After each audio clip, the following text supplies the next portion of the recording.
amigas! Finalmente chegou a última semana do ano e eu tô conseguindo fazer uma retrospectiva do meu ano de leituras e aí eu reuni os melhores, os piores.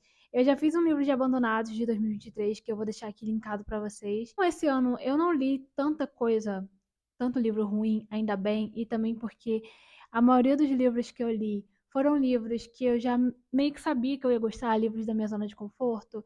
Não deu muito errado. Mas eu tive muita decepção esse ano e também eu acho que só teve um livro que realmente eu achei ruim, que eu achei péssimo.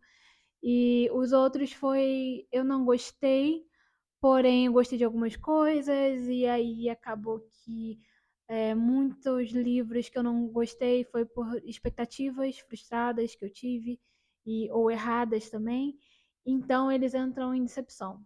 Ou livros que eram muito hypados e que muita gente gosta e por isso a gente geralmente quando tem um livro muito hypado que pessoas falam muito bem, a gente já vai condicionado a achar que a gente vai gostar ou com expectativa alta. Tem livros aqui que eu não gostei mesmo quando eu terminei de ler, só que passou um tempo eu pensei um pouco melhor e aí eu tirei um pouco dessa minha chatice, né? Porque às vezes eu sou chata lendo as coisas e aí quando consigo tirar de lado a chatice e pensar realmente no livro, na história, eu vejo que não é um livro ruim, só é um livro que eu não gostei. Primeiro eu vou falar das decepções, que é Manual de Assassinato para Boas Garotas. Eu não tenho mais aqui o livro físico em casa. Eu li ele no começo do ano, na época que eu estava afastada do canal. Eu fui com muita expectativa, porque muitas pessoas falam muito bem desse livro. É uma série, eu acho que tem mais 4 livros, ou mais 3 livros. Só vai da minha predisposição a não gostar de histórias com protagonistas adolescentes ou protagonistas que estejam no ensino médio. Mas até aí, se fosse dependendo da protagonista, eu acho que isso ia mudar em mim. E a Pipe, ela é uma protagonista que é muito burra. E queria muito ter gostado mais desse livro. Eu gostei porque ele é um livro dinâmico, ele é um mistério voltado para adolescentes, que é muito interessante. Eu li ele muito rápido, eu lembro que eu li ele de um dia para o outro e eu não queria parar de ler. A escrita da autora, ela é boa para ler. O livro, ele é dinâmico, você consegue ler ele muito rápido. Isso é um ponto muito positivo para um livro, principalmente um livro de mistério, de suspense.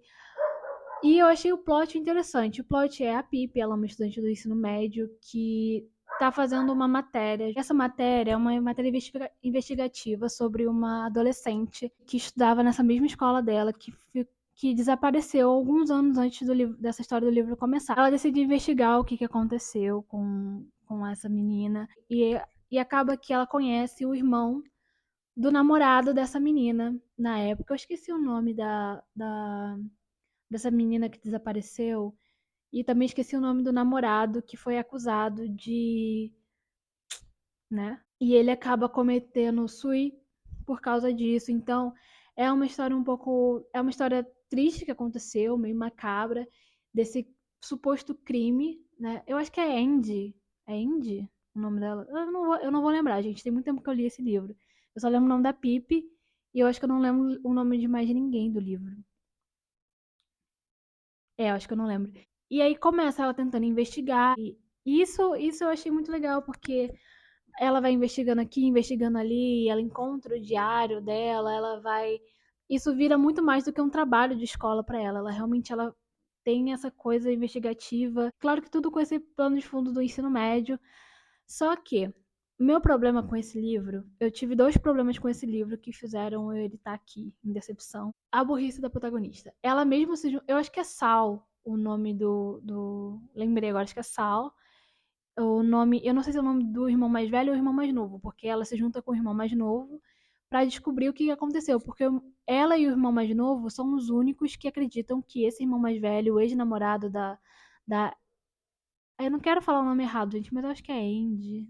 Não sei se é Andy, mas o ex-namorado dessa menina desaparecida, eles se juntam pra investigar. Tudo bem, só que assim, tudo bem que é um livro, é uma história e que não tem dever com a realidade, porém, não é uma literatura fantástica, não é uma fantasia. Então, tem muitas coisas que precisa ter uma conexão com a realidade. E eu sei que tem muita gente que tem atitudes burras e tentam investigar e são viciadas em true crime. Só que Para exemplificar, ela vai investigando os suspeitos e ela vai ao fundo disso e ela chega a um suspeito que é um traficante, porque ela descobre que a menina também estava envolvida em venda de drogas, e aí ela chega nesse traficante, que é o traficante dela, e ela literalmente entra na casa dele com esse amigo dela, irmão do ex-namorado da menina desaparecida. Ela entra na casa dele, põe ele contra a parede, fala que sabe do que ela está investigando, e ela faz isso com muitas pessoas que ela acha que são suspeitos. Ela já conta logo pra pessoa o que ela acha, e ela se coloca em umas situações que para mim, assim, eu tava lendo e eu pensava, nossa, sério isso? Tipo, sério, cara, você tá numa casa de uma pessoa que é suspeita e você tá colocando essa pessoa contra a parede. Você é uma adolescente, acho que ela tem 17 anos. Você é uma adolescente, você não tem expertise nenhuma, você não, sabe, você não tem nenhuma defesa e você tá colocando uma pessoa que você acha que assassinou outra contra a parede. Que você tem fortes indícios para pensar que aconteceu isso. E principalmente você entra na casa de um traficante e coloca ele contra a parede de um crime que você está acusando ele de ter cometido ou de saber o que aconteceu. E a última coisa que realmente fez eu não gostar desse livro, e assim, eu não gosto desse livro. Eu tenho interesse de ler os outros livros da série, porque me deu essa curiosidade. Apesar da história ser bem fechadinha, eu não sei o que pode ter além. E eu sei que os outros livros têm a ver com a resolução desse primeiro. Só que para mim, a resolução foi bem completa, foi boa, foi fechada. Não tinha mais algo para acrescentar, mas aparentemente tem. Mas eu acho que eu não gastaria dinheiro para ler.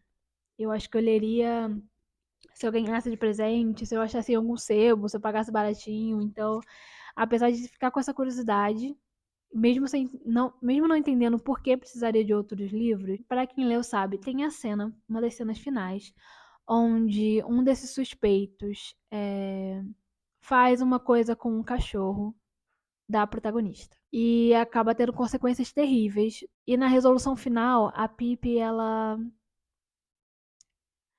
perdoa muito fácil, ela fica muito triste com o que acontece.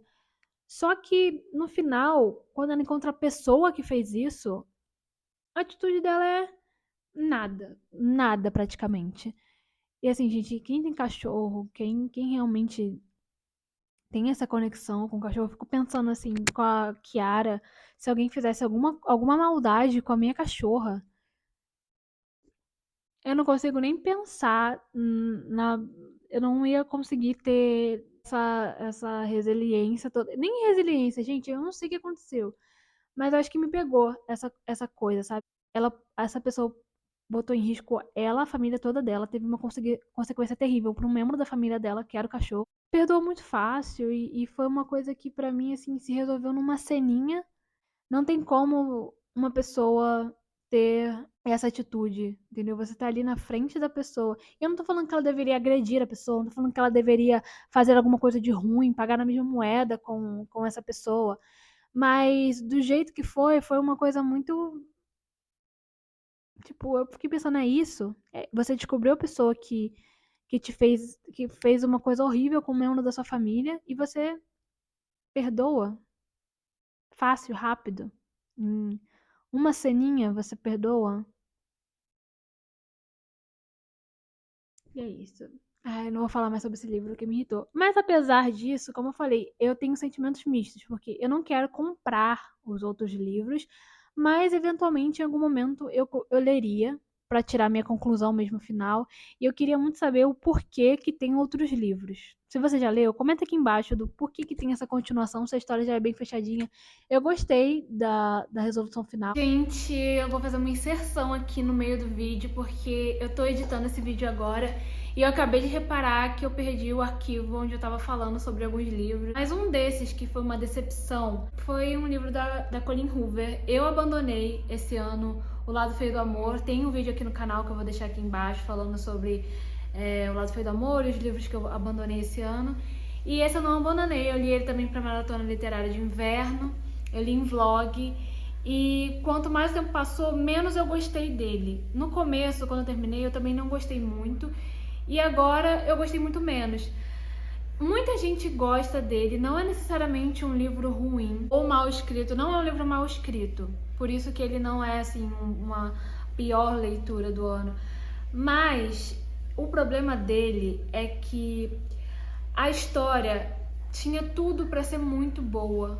Tinha tudo pra ser muito emocionante, tinha tudo pra esse casal ser um grande casal. O livro conta a história da Kenna e assim, eu gostei da personagem, eu gostei dela, eu gostei da personalidade dela, eu gostei de acompanhar ela, mas no final ficou aquele gosto de, nossa, tá faltando alguma coisa, essa história podia ser um pouco melhor trabalhada. É uma história de uma mãe que acabou de sair da cadeia, que foi responsável por um acidente onde o pai da filha dela acaba falecendo. Então ela sai da prisão e ela tenta se reconectar com a filha dela, que é uma criança agora. E aí ela, com a ajuda do melhor amigo desse falecido namorado dela, ela tenta reconquistar os antigos sogros dela, ela tenta recomeçar a vida dela. Só que eu acho que ficou tudo muito raso. As cartas que ela ficou escrevendo pro ex-namorado dela foi uma coisa que me incomodou também. Assim que o casal principal, que é esse melhor amigo do ex-namorado dela, assim que eles ficam juntos, ela continua falando com esse falecido namorado dela através de carta, escrevendo pra ele, porque é uma forma da narrativa acontecer e é uma forma da gente entender melhor a história, o que aconteceu com a personagem, o que aconteceu no passado dela. Só que ela fica elogiando ele, falando que ele é melhor, alguma coisa assim. Então isso deu uma quebrada no casal muito grande. Eu acho assim, como eu falei no meu vlog, foi uma oportunidade muito desperdiçada. Esse livro poderia ser um grande drama, esse livro poderia ser uma grande história. Tinha todos os elementos bons, mas eu acho que o casal principal se perdeu pelo caminho. Eu senti falta de mais interações dela com a filha. E eu acho que é um problema meu dessa vez agora, né, tirando os problemas do livro, um problema meu é que eu tenho muita dificuldade de gostar de livros onde tem muitas cartas. Salvo Orgulho e Preconceito, salvo alguns poucos livros que eu já li na minha vida, eu acho esse recurso de cartas um recurso muito preguiçoso às vezes. E no final desse livro, as cartas elas têm um papel importante para resolver uma coisa num estalar de dedos. Eu não vou dar spoiler, mas no final ela não acaba assim tudo 100% bem, né? Como acabaria, né, uma situação dessa 100% bem. Mas o conflito principal dela é resolvido e é muito fácil. E eu acho que talvez isso eu deixaria passar e me emocionaria se eu não tivesse sentido que no meio o livro se perdeu com muita enrolação. Talvez se fosse um livro maior funcionaria melhor e ela conseguiria colocar mais elementos dentro do livro, só que não funcionou pra mim. E eu achei que eu ia gostar muito. Muitas pessoas deram um review muito positivo lá no Scooby, e eu ficava lendo as reviews positivas e eu ficava comparando com a minha review, que não foi nada positiva. E sabe quando muitas pessoas gostam de um livro e você quer muito gostar de um livro porque você acha a premissa do livro muito interessante, mas você acaba não gostando e você fica se sentindo assim, será que eu sou a única pessoa? Será que tem alguma coisa de errado comigo? Eu fiquei me sentindo um pouco assim com esse livro. Como eu falei quando eu li Amor Teoricamente, cada livro é um livro, cada experiência é uma experiência particular e essa experiência não funcionou pra mim. Eu ainda tô descobrindo se eu gosto da Colleen Hoover como autora ou não, porque eu já li alguns livros dela e eu gostei de 2 e gostei muito de um que é Até o Verão Terminar. O resto eu meio que não sei se eu gosto ou não, e a maioria eu não gostei desses que eu li dela, então eu ainda tô tentando entender se eu quero continuar lendo livros dela ou se tá bom, eu parei por aqui. O próximo é um livro que eu li no Kindle, eu não tenho ele físico, que é O Acordo com o Rei Elfo. Eu vou deixar uma imagem aqui pra vocês. E esse livro eu acho que eu já falei dele também em algum vídeo aqui do canal. Eu li ele em português e aí eu não tava gostando, e aí eu fui ler ele em inglês pra saber se era problema da tradução. Não deu certo pra mim ler ele em inglês, e aí eu voltei pra ler em português, pra finalizar em português. Esse realmente foi um livro ruim, foi um livro que eu não gostei de absolutamente nada, porque uma segunda chance, eu gostei de alguma coisa. Eu gostei da protagonista, eu gostei dela, eu gostei da Kenna. Agora, O Acordo com o Rei Elfo, eu não gostei de absolutamente nada. É uma fantasia e Todo mundo tava falando muito desse livro um tempo atrás. Eu acho que no começo do ano foi um livro muito hypado, foi um livro muito falado. Como eu sempre procuro histórias inspiradas no Hades e na Perséfone, histórias inspiradas em mitos gregos, em mitologia no geral, eu já vou achando que eu vou gostar desse tipo de livro. E esse foi totalmente diferente. É uma história de um rei elfo que vem ao reino humano pra se casar. E aí a escolhida é a protagonista. E aí eles encarnam bem esse papel de Hades e Perséfone, ele leva ela pro reino élfico, só que o livro, ele é mal escrito do começo ao fim. Os dois protagonistas não são interessantes, os dois protagonistas não têm química. Eu acho que por uma fantasia focada no romance, como eu falei em Deuses de Neon, não, eu não tenho necessidade muito de expandir a fantasia, de querer conhecer todos os elementos fantásticos e o mundo da fantasia que envolve esses livros. Quando é uma coisa que eu sei que eu vou ler, que é focado no romance. Só que, mesmo eu indo sabendo disso e já baixando a minha expectativa em relação ao mundo fantástico e desenvolvimento de magia, eu esperava que fosse um pouco melhor trabalhado. Como eu falei em Coxa de Espinhos e Rosas, eu acho que é uma coisa focada no romance, mas você consegue ir descobrindo aos poucos os elementos fantásticos e o mundo, como funciona o sistema de magia no mundo de Akotar. Quem é quem, o que faz o que, eu acho que essa trama é melhor amarrada. E eu gosto muito de romance com fantasia, então eu sei trabalhar a minha cabeça para exigir menos do mundo fantástico do que, por exemplo, se eu for ler uma alta fantasia. Personagens desinteressantes, a história confusa, a protagonista que não tem um carisma muito grande.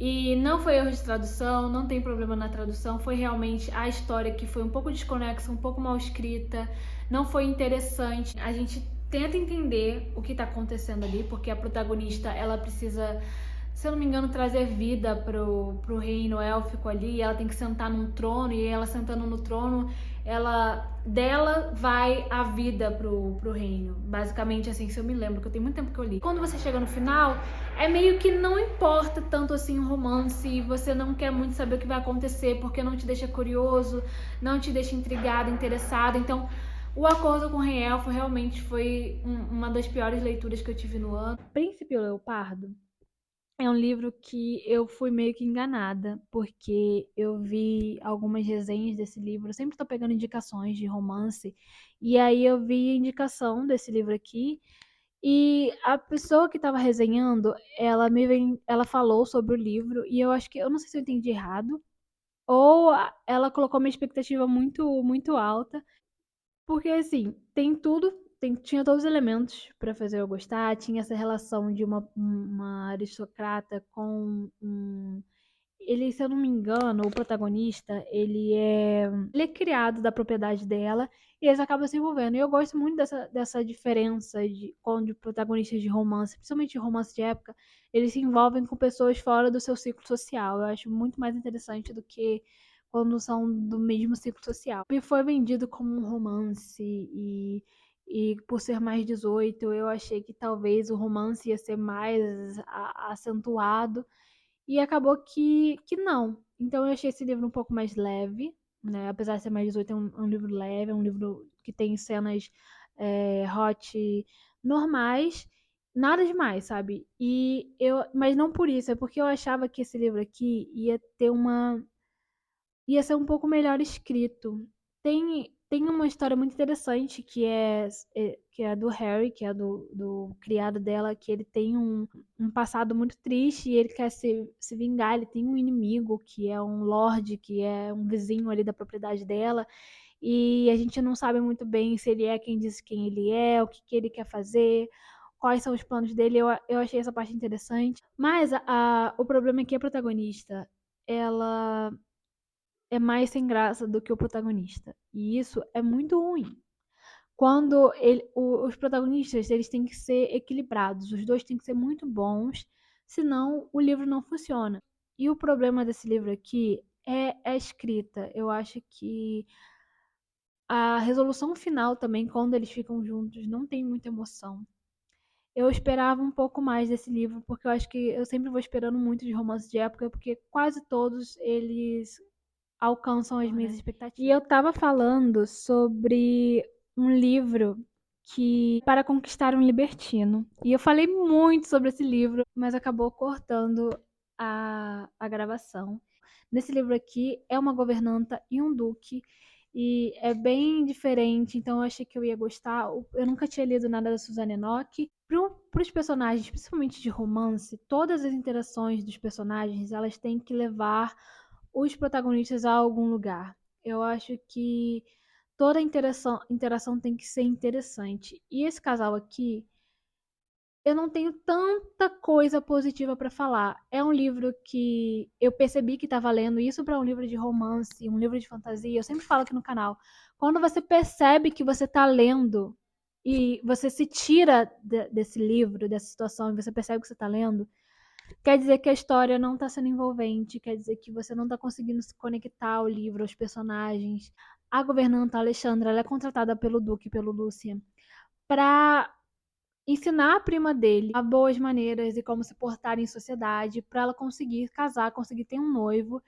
E ele quer se livrar logo delas, porque ele é o tipo mocinho que é fechado, que é difícil de se lidar, e aí entra uma protagonista que faz ele mudar, ou que demonstra quem ele é de verdade. Eu gosto muito de livros assim. É um clichê que funciona pra mim. Eu acho que ser clichê não é uma coisa ruim quando se trata de literatura. Eu gosto dos clichês, eu gosto de clichês bem escritos, mas faltou alguma coisa nesse aqui. Faltou uma química melhor entre o casal. Faltou alguma coisa na escrita da autora que eu ainda não soube identificar o que que é, mas quanto mais eu pensava sobre esse livro, menos eu gostava dele. O próximo é meio polêmico. Eu gosto muito dessa autora. Eu conheci ela no passado. O A Hipótese do Amor, que é o livro da Ali Hazelwood, foi o meu livro favorito do ano passado. Gostei muito dela, da escrita dela, achei envolvente, achei os personagens com personalidade. E eu não tinha costume de ler romance young adult, romance contemporâneo, durante a minha vida. E do ano passado pra cá, eu tô até comprando mais uns livros, eu tô lendo, tô começando a ler esse gênero, tá sendo uma coisa nova pra mim. Mas Amor, teoricamente, eu tive dois problemas com esse livro. É estranho ele estar aqui na lista de decepções do ano, porque tem um livro da Ali que tá nos meus melhores do ano, que eu fui com uma expectativa altíssima, e isso não foi muito bom, não foi muito positivo, eu com essa expectativa muito alta. A Elsie, a protagonista, eu acho ela muito chata. E eu gastei toda a minha empatia com ela. E apesar de entender ela, eu não gosto muito dela. E são duas coisas diferentes. Eu entendo ela, entendo por tudo que ela passou na vida, pelos traumas que fazem ela ser como ela é, mas ela não é uma personagem interessante. E com a história de vida dela, era para ela ser super interessante. Ela parece ser super interessante, mas ela não foi para mim. Ela foi muito chata. E o Jack, que é o protagonista, ele foi muito, muito bem escrito. E aqui só o Jack é muito bem construído, porque é uma história de romance entre um físico teórico e uma física teórica e um físico experimental. E eu amo livros com esse ambiente da ciência, que é a minha área também, então rola uma identificação. Um ambiente acadêmico, que é um ambiente que eu estou inserida e eu quero continuar a minha vida inteira inserida também. Então é muito interessante ler. Acho que o problema foi com uma expectativa que acabou sendo muito alta e não foi atendida. Esse livro aqui, eu marquei muito ele. Realmente acho que é um dos livros que eu mais marquei. Tem coisas positivas, mas no geral eu acabei não gostando, e eu tava com meio que um receio de falar tanto que eu não tinha gostado desse livro, porque eu tava procurando o que as pessoas viam nesse livro. O problema maior pra mim foi o final, que eu achei muito anticlímax. Eu achei que. Eu fiquei, nossa, é só isso. É isso, é só isso. Nesse livro aqui, a Elsie, ela é uma protagonista que ela esconde as vontades dela. Então, ela se molda para se adequar aos amigos, às pessoas que ela trabalha. Tudo ela vai se moldando para agradar outras pessoas, e ela nunca revela a verdadeira personalidade dela. E não é nem que eu não me identifico com a personagem, é que eu não queria ter uma Elsa na minha vida. Dá pra entender um pouco porque ela é assim. Teve vários momentos, provavelmente momentos sobre a saúde dela, que eu me identifiquei, porque esse ano eu sempre passei algumas coisas com a minha saúde que eu descobri o que era no final do ano passado. Então esse ano eu tive uma batalha com a minha saúde muito grande, tive muitos problemas com o plano de saúde também, como a Elze, e os meus problemas, os tratamentos não são baratos, os tratamentos têm que ser cirúrgicos também. E nesses pontos eu me peguei assim muito conectada, entendendo também um pouco dela. Só que o que me tirou totalmente é que a jornada da Elsie, por ela ser essa pessoa que ela quer agradar todo mundo, ela finge que ela gosta das coisas para agradar as pessoas, e ela vive uma vida de mentira com todo mundo ao redor dela, até que ela conhece o Jack e ela não consegue ler ele para saber como se adequar. E ela conhece ele porque ela trabalha, além dela ser uma física experimental que é brilhante, física experimental não, física teórica brilhante, mas ela não consegue oportunidades e ela precisa de dinheiro, então ela trabalha numa agência de encontros falsos. Então ela finge ser a namorada dessas pessoas, só finge, não tem nada além disso. Ela tá fingindo ser a namorada do irmão quando ela conhece o Jack. E depois disso ela encontra ele de novo porque ela tá disputando uma vaga de professora, se eu não me engano, na universidade que o Jack trabalha e ela fica encontrando ele e ele descobre que na verdade ela é uma física teórica e ela não é a namorada do irmão. Eu achei muito interessante essa coisa dela precisar ser uma acompanhante e ele ser o irmão do namorado falso dela. Não deu, porque o desenvolvimento da Elsie rolou no 45 do segundo tempo. Eu acharia mais interessante se, como ela tem esse problema para ler o Jack e com ele ela não consegue ser perfeita, ela não consegue se moldar para ser perfeita para ele, e ele não quer que ela se molde, ele quer ela do jeito que ela é. Eu acho que com ele ela podia ser ela tipo 100%, uma pessoa que ela é 100% ela e isso incomoda ela, porque ela quer sempre ser perfeita e ela não quer revelar. Acabou que nesse livro eu não consegui descobrir quem ela é. Esse livro tem mais de 400 páginas, eu não descobri quem ela é a fundo. E eu não vi um desenvolvimento dela bem construído gradualmente. O final foi. É isso. Final de livro, eu esperava. Para um final de livro, eu esperava mais. Eu acho que por ser da Alia, eu esperava mais.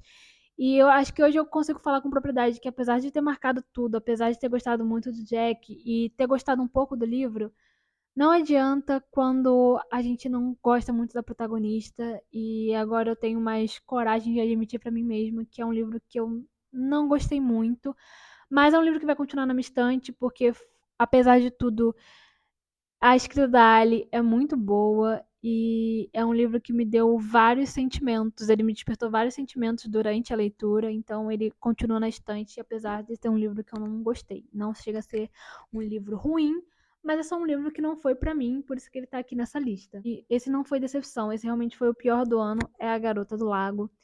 Eu comprei ele porque ele tá sempre na lista de mais vendidos e eu sempre tô curiosa pra saber por que que os livros estão entre os melhores do ano, estão entre os mais bem falados? Eu sei que tem muita gente que começou, que gosta muito dele, porque começou a ler suspense. Sou muito por causa dele ou com ele. Mas eu, assim, eu sou uma caca velha de suspense. Eu leio suspense há muitos anos mesmo. E já li vários tipos de suspense, de thriller, e eu tinha parado de ler. E aí eu voltei a ler com ele. E quase desisti de ler esse gênero de novo, gente, porque é muito ruim esse livro. Assim, ele tá na lista de mais vendidos sempre, porque ele sempre tá R$ 9,90, R$ 19,90, tá bem barato. A Garota do Lago é a história de uma jornalista, eu esqueci o nome dela, peraí. É a Kelsey. A Kelsey, ela trabalha para um jornal e ela vai para essa cidade investigar um assassinato que aconteceu com uma estudante de direito de família rica, que é a Becca, e ela foi encontrada morta na casa de lago da família dela. Só que ninguém sabia que ela estava lá. E aí o livro ele vai se desenvolvendo com a Kelsey, investigando o que está acontecendo. Sim, gente, eu passo por cima de algumas coisas que são resoluções mágicas em alguns livros de suspense, porque se a leitura tá boa, eu passo por cima. Por exemplo, a jornalista vai investigar e consegue resolver o problema que os detetives de polícia não conseguem. Mas é o clichê dos livros de suspense, então a gente deixa passar. O problema é que esse autor, o Charlie Dunlea, ele me deixou um pouco traumatizada com ele. Eu acho a escrita dele muito água com açúcar, muito nada demais. por esse hype todo que ele tem. E o pior desse livro é que o Charlie é um autor muito machista. Esse livro é um livro muito machista. E o que é colocado aqui não parece que é errado, porque os protagonistas são pessoas de personalidade horrível, são pessoas de caráter horrível, que têm falas machistas e atitudes machistas. É uma coisa que é muito natural, quase que como se o autor ele pensasse isso mesmo. E o que acontece aqui, que eu acho que é a pior coisa desse livro, não é por ser um suspense mediano, não é por não ser um suspense bem escrito, e não é nem por essas falas machistas com a Becca, né, que foi assassinada, é porque a Kelsey, ela foi mandada para essa cidade pelo jornal dela, porque ela passou por um trauma e está tentando se recuperar. E esse trauma é. Acho que. Ó, eu não posso muito falar aqui, gente, porque o algoritmo ele pega algumas coisas, mas ela foi vítima de. Dá pra entender, né? E a gente descobre isso mais pro final do livro. Só que é uma coisa que é que não é muito bem descrita, não é muito bem falada, é pincelada. E a gente que é mulher, eu acho que nem precisa ser mulher, gente, é só ser um ser humano, com empatia, com caráter, sabe? Como isso é terrível, como essas consequências são terríveis. E eu acho que isso é uma parte da personalidade dela, uma parte do passado dela importantíssimo, né? Porque acaba que ela sofreu uma coisa muito parecida com a Becca, que ela está investigando a história. Ele vai e descreve esse detalhe super importante da vida dela, esse trauma dela, como se fosse quase nada. É super desimportante, uma coisa que é central para a história dela que ela está passando no momento, é super, sabe, escrito de uma maneira leviana. Isso me incomodou bastante. Por isso que ele é o pior do ano. Eu acho que livros onde a protagonista sofreu esse tipo de abuso tem que ser uma coisa trabalhada com cuidado e ser bem escrito, bem feito. Realmente não é coisa de, em minha opinião. Não, realmente tem esses problemas centrais que fazem o livro ser terrível de ruim. Esse foi o vídeo de hoje, gente. Obrigada por me acompanharem até aqui. Obrigada por completarem mais um ano comigo. Eu sei que eu fiquei sumida do canal quase o ano inteiro. As coisas estão voltando pro eixo. Eu tô cheia de vlog pra soltar. Tem outros vídeos também que talvez eu consiga soltar nesse finalzinho de dezembro ou no comecinho de janeiro. Então se inscreva no canal pra vocês continuarem acompanhando. Comentem aqui o que vocês acharam dessa lista. Comentem quais foram as piores leituras do ano. E é isso, gente. Beijo e tchau.